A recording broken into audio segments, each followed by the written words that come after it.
I have a real quick question, I think, in the chat, and I think believe this is where do knowledge architects fit and knowledge strategists fit, leader or manager? Can you read out the specific answer? I think the knowledge strategist set with the leader, whether it's the CKO or the KM director, they have to have that strategic thinking of where's this going? I see the picture, the bigger picture. As far as KM architecture goes, there's usually a KM function that's responsible for that, but that leader also has to be linked to that and be well aware of what's going on and what's going to drive that, because that's usually one of your biggest funding considerations. Therefore, if you don't know it, you can't sell upstream. So you have to understand what's the value proposition. And by the way, that to me, it's just three basic things that make you successful at KM. One is you have to have a leader, and I think the answer to our question here is in the question. And it says, what are the competencies that KM professionals need to lead us into the 21st century? The answer is, quote unquote, to lead. So you have to have the leadership. You have to have the strategy, thinkers that really show the vision, understand how to do this, can get consensus, and sell. So it's the third thing was that selling, negotiating, getting consensus with your senior management with the right value proposition for KM in your organization. Because if you can't sell it upstream, it's not going anywhere. It may linger and it may stay out there for a long time, but it won't get the traction and the momentum that you really need to be successful. We have a couple more questions for each of you to answer, but I think you've already answered them in your previous one because we kind of crossed over, so it probably would be, the answers would probably be a little shorter and more succinct. Okay? There's a hint. There's a hint. What about common ground findings was that experience and skills are critical competencies, not just knowing about KM, but being able to do KM. Given your knowledge, would you say that KM professionals are strong in knowledge, but lacking in do, vice versa, or equal? I'll keep it short. I think that one of the things about do knowledge management pulled me into what you were saying around the leverage model, which is, you rarely have, you have a large organization potentially, you don't necessarily have the leverage model in the sense of the knowledge management staff to kind of get the word out to the kind of levels of trying to change the way people are working. So how do you really work within that leverage model? Because it's not so much that you need to be able to do knowledge management as you need to be able to get other people to do knowledge management. So the thing is, to me, the doing part is kind of around understanding what your leverage model is and understanding how to build frameworks into the way people are working so they work within those frameworks and they get the opportunity to innovate within those frameworks. There's an interesting book, The Tipping Point, that talks about connectors and the idea of being able to look at the fact that we're having a much more of awareness of the social networks within organizations, looking within those social networks, identifying those connectors, giving those frameworks to the connectors so they understand how to innovate within their span of influence and being able to push the span of influence all the way down to where work is being done on the front lines.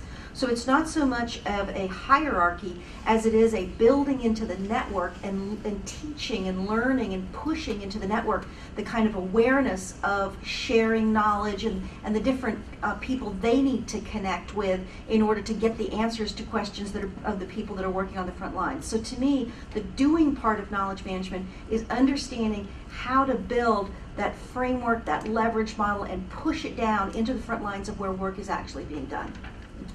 And I agree about the point that you make about differentiating between the actual doing and facilitating the doing, because if you deal with knowledge workers, you're trying to make their work easier, or you're trying to provide them the support they need and deal with issues that beyond them.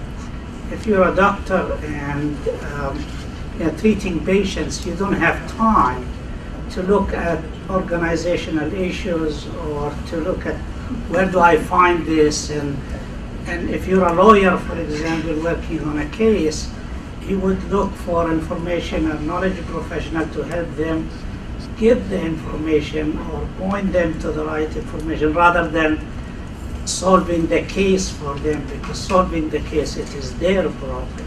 So it's not much of doing the knowledge, but doing the things that makes people able to engage into the knowledge processes, which is, as I said, the knowledge creation, the knowledge organization, and all those aspects of it that enhance the organization performance.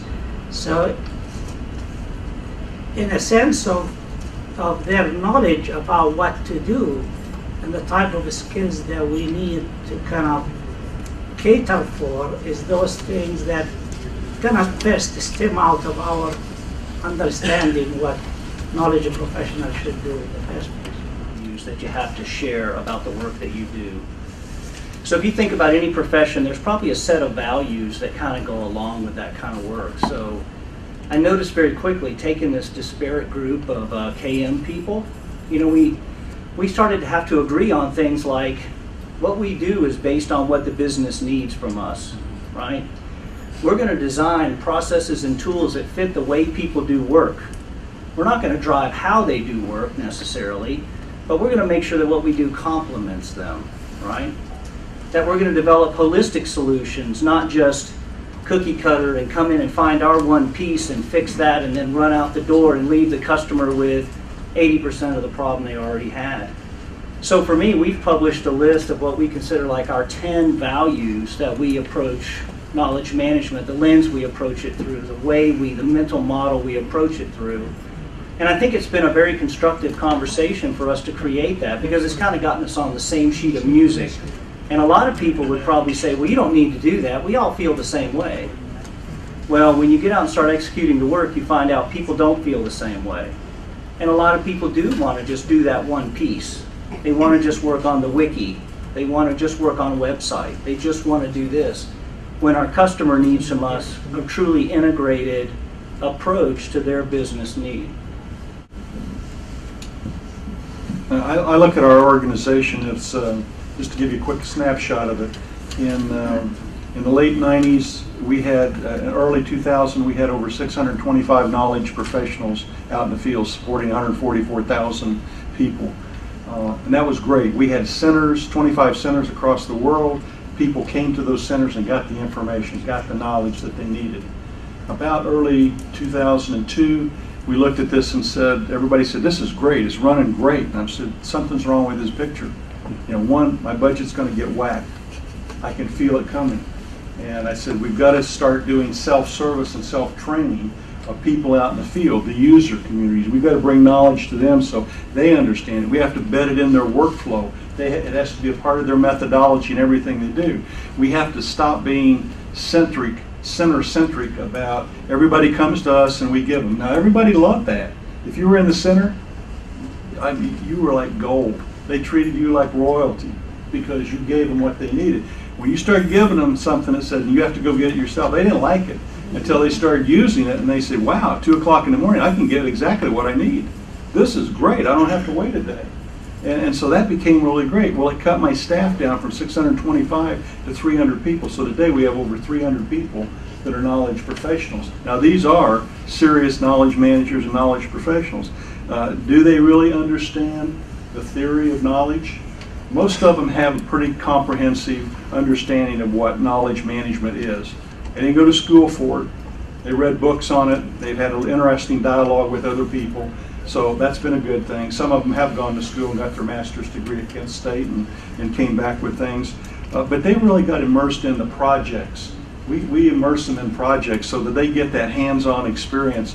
And the best way to do something is get your hands dirty and get in there and make it happen. The one gap I see, though, is they can't articulate the big picture of what is the organization. It's a behemoth organization. How could anybody explain it?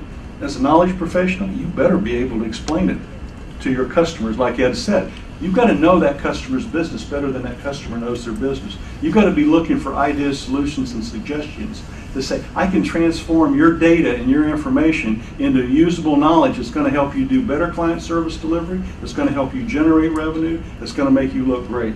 And when you start doing that, they start loving you again and the knowledge that you're bringing to them. But people haven't been able to do that. So we put people through, actually, who is the organization? What is the organization? Align people with business functions and sent them out. I started a rotation program of 6 months. I was sending people to India, Singapore, and the UK, knowledge management people over there just to work with their peers. Just to work with their peers so they would understand how their peers did work in those different cultures. And once they understood it, then they had to work with the actual business users in those cultures, because culturally, this is something for those of you who are dealing with global, you'll see is that culturally, not everybody operates the same. They have a different mindset about knowledge and information and culture. You agree to that, right? Absolutely. Oh, yeah. And so you see that, and all of a sudden they came back with new ideas. We've got to change the way we do things. And that's what then we had facilitated sessions to break out. Okay, we've got to change.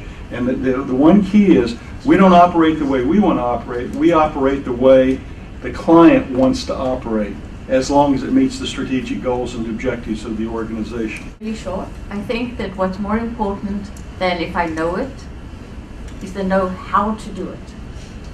And we've had we had a central group looking at sort of nursemaiding knowledge program, and that it was abolished long ago.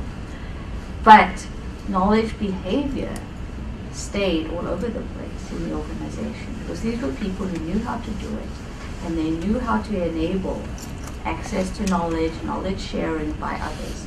So whether they were a KM person or an urban planner or a senior economist, they had an interest. So it's knowing how to do that. Kind of combine your question.